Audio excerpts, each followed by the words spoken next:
Hello everybody, welcome back to another episode of My Team Career Mode, episode number 17.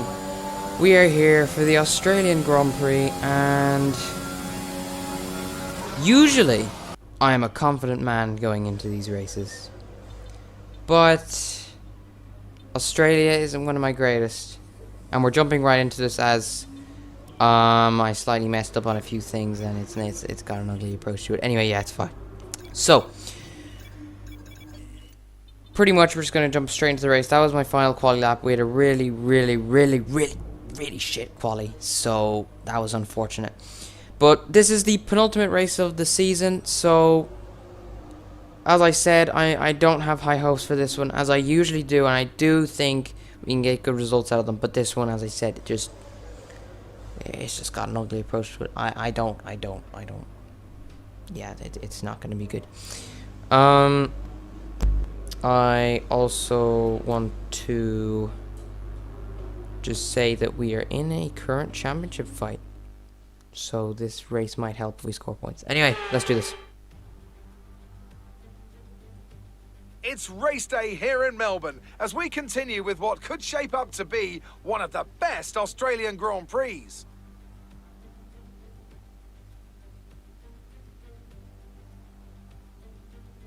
We go racing today then in the state of Victoria, where the drivers have 16 corners and 3.3 miles to navigate at an average lap speed of around 120 miles an hour. The close proximity of the barriers makes accidents inevitable, and recent history shows us that a safety car is not at all out of the question. It's just about time to go to the track for the beginning of the race, but before we do, Anthony Davidson, what types of strategy do you think we can expect for today's event? Well, there's a lot that both the driver and the team have to keep in mind when going into a race. The tyres, fuel, energy recovery systems, the list goes on and on. But I think the key to today's victory will come down to the pit stop strategy. Come in too soon and you might find yourself needing more than one stop. Too late and you're putting yourself at a disadvantage by spending longer on worn tyres. Let's run you through the driver grid order for today's exciting race. Good job yesterday from Valtteri Bottas. The Finn starts from pole position and Lando Norris lines up alongside. Moving on to the rest of the grid, we have Hamilton, Perez, Charles Leclerc and Verstappen. They'll be starting further back after an earlier grid penalty. Ocon, Stroll, Gasly and Mr. Monaco. Russell, Sainz, Fernando Alonso and Giovinazzi. Vettel, Latifi, they've taken a grid penalty. Nikita Mazepin and Kimi Raikkonen. Tsunoda, Mick Schumacher, they'll be starting further back after an earlier grid penalty. Schwartzman and Daniel Ricciardo fills the last spot on the grid. That's it then, it's time to go racing as we head to trackside for today's race.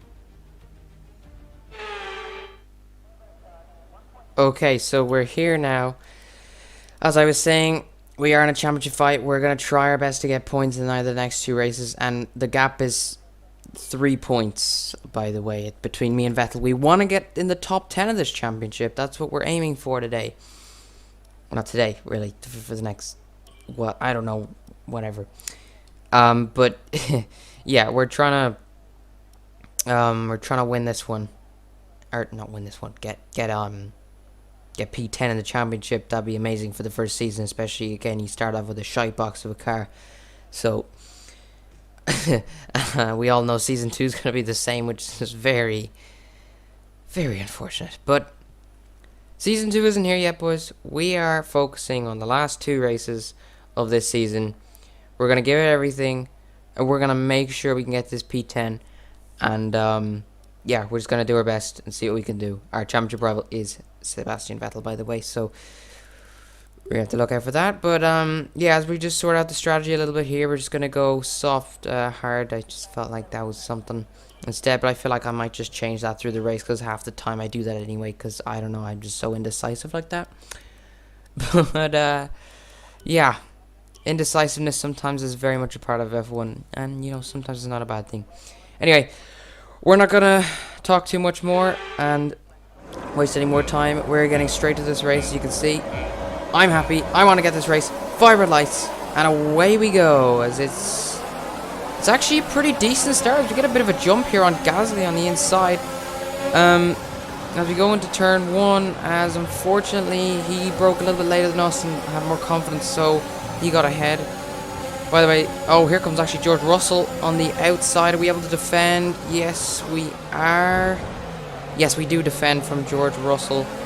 Also, just want to say we started from P10, even though we got like P16 on the grid, or sorry, P17 or whatever on the grid. But the amount of grid penalties that came with that, as we made contact with George Russell there. Actually, I don't know why he was trying to come around the outside when he really shouldn't have. But yeah, go move anyway. But yeah, we managed to get inside the top 10 starting, but we still got that free tires. We got so many positions up after people taking the grid penalties. And to be honest, after I saw the amount of grid penalties that came up, I honestly started regretting not taking an engine and everything, gearbox, changing the lot, because unless we get the results this race, then it's not going to look too good for the finale, because you know, we don't want any engine failures there. We want everything to be good. So, yeah. But anyway, we need to focus on this race. And then when the finale comes around, we will focus on that and we will see what we can do. Anyway, so we just go past the first lap, as it was not the most entertaining. It was pretty much just a few defensive moves towards George Russell. But as we skip ahead to lap 5 now, as you can see us right up the back of George Russell. Why would I say just bleeding hell? Lance Stroll and Pierre Gasly. So we're within DRS range and we are inside the top 10 just at the moment. As we fly through turn 1. Stroll is very close. That was a very nice apex in turn 1, I gotta say. Stroll is very close to Gasly. He's gonna get alongside. Around the outside of Gasly, but Gasly tries to defend on the inside. They both go to, but we're gonna sneak. We're on the outside of Gasly. We've got alongside. Oh, and that's an amazing move. That was incredible. That was incredible there, as we caught Gasly napping, defending from Stroll. But geez, that was amazing. But now we've caught up to Stroll here on lap 7. He's defending on the inside. We're going to go to the outside, break a little bit later. Around the outside of Lance Stroll we go. And that is P8 for the time being. And that, again, is another amazing move we've just pulled off there. And if we're doing this, maybe things mightn't be so bad. But I felt a bit of understeer, I have to say, overtaking Stroll. I thought maybe the front wing was damaged, so I put it onto yes to fix it, and I decided to go in for my first pit stop now to undercut a bit as well, in case we did need to change the front wing, because I was feeling understeer, and yep, there is the guys ready with the front wing. And Jesus, that is a quick stop considering they had to change the front wing. 6 seconds, not bad. Well, 6.4 seconds, yeah, not bad. Yeah, I felt a lot of understeer. And, I don't know, I guess I tapped the wall and there was a bit of damage, so yeah, I decided to pit early. Our pit stop lap was only like 1 or 2 laps ahead of this one, so I believe it was lap 9, so we came back out on lap 8, so yeah, it's obviously not too bad. We decided to go for the mediums instead and go for the 2-stop. And I believe we would finish on the soft tires. I think. I'm not really sure. But anyway, we skip ahead to lap 8 and we're up behind our teammate. Easily clearing off our teammate as usual, as we're always quicker than them in the same car. So we should be able to get rid of Schwartzman quickly here, as we've actually lost the back end there almost on that curb. F1 2020 weren't? F1 2021 curbs at its finest, I tell you guys. Anyway, easily we're on the outside of Robert Schwartzman, getting another DRS there just to pull ahead. Simple as, easy as you like it, Bob's your uncle. So now we're down in P14 as we got Ricciardo, Alonso, Gasly and Tsunoda all battling up front. Well, not up front, just ahead of us, should I say, as they're all being caught up, as it's allowed us to catch up. As here we go, sending it down the inside of Ricciardo into the penultimate corner, slightly scratching off the back of Alonso's car. but Ricardo's still there on the inside. But everyone has DRS bars. Sonoda, I believe. No, it's Bar Gasly. But here we go. Ricardo's coming back at us, but we defend on the outside as these guys are making it all slower for each other. And unfortunately, nothing really happened in the last lap or so. So yeah. But anyway, we skip then to lap 13, where Sonoda and Ricardo are having a battle. And Raikkonen has caught up on the softs as Sonoda and Ricardo are going side by side. Sonoda is defending. They're both on the hard tires, so we obviously have the better compound tire, so we can have a better advantage, which we do obviously have a better exit, so we have more grip, and we got the exit. We've pushed Ricardo a little bit out wide there. He had to back out, but we make a double overtake at turn 1. As I was saying, mulling up my words a lot, the medium tires were quicker than the hards, so we got a better exit and more grip on obviously more traction and whatnot, so we were able to get a better exit and then make that move. So that is nice going from us. Okay, gap ahead is 2.8 so seconds. we're still trying to give it everything. As we skip now to lap 18, as we should almost lose the back end again on that curb. Those curbs are just lethal on this game, especially Australia. I don't know what it is, but they're just not kind at all. Anyway, it appears we have Ricardo 3/10 back because we're trying to defend. He has the hard tires, but he is in a McLaren, so I feel like the tire difference wouldn't be too much as Ricardo gets the move done. Not quite. We managed to defend, and oh my goodness, Jesus, we've had a massive drift there through turn 1 as Ricardo's fallen behind by a second, so that's good for us to know that he won't be a threat much. Anyway, we skipped to lap 23 as well, as we are currently going purple on the soft compound of tire, but we're in P11, and the unfortunate thing, there was a few retirements, but P11, it's looking like is what we're going to be able to do today, because the guys ahead are just too quick in much quicker cars. Maybe if it was like maybe an Alfa Romeo or something like that, maybe we actually would have been able to catch up on the soft tires and possibly score us a point. But the McLaren, we're going to gain, but it's not going to be enough. It's just not going to be enough. I feel like this is just where we're going to stay since there's a limited amount of laps. Anyway, we do manage to actually set the fastest lap, so at least we took the extra point away from somebody, so I guess it was something. But unfortunately that fastest lap was meaningless as we weren't inside the top 10. We didn't score any points.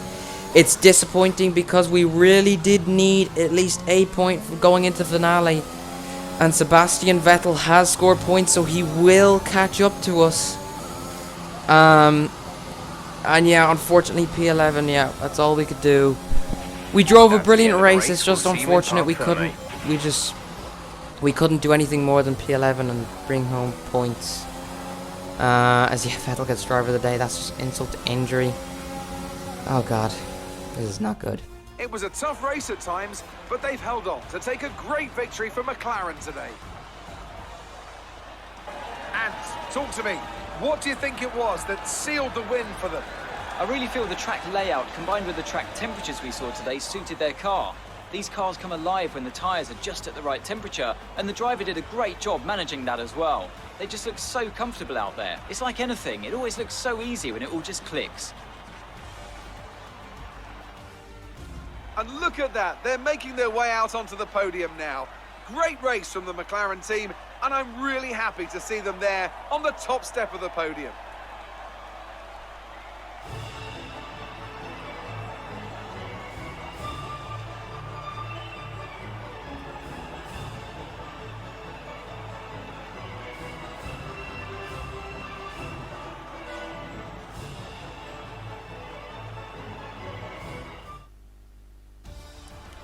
Well, there's actually quite a lot to cover over in that race. I've noticed in the last few races, I don't know if anyone else, McLaren have just shot up out of nowhere. Norris winning the Grand Prix, and the two main antagonists, the two Mercedes, both retired from the race and both could have brought the championship home with each other, but neither of them did. And now it's going to go right down to the wire, as it usually does. And it'll be interesting to see who can be the championship winner of this Season 1 My Team Career Mode. Obviously, you see, here we go. Hyken, we're still managing to hold on to P7 in the championship ahead of Alpine, Alfa Romeo, Haas and Williams, who both don't have points, but we could possibly do that.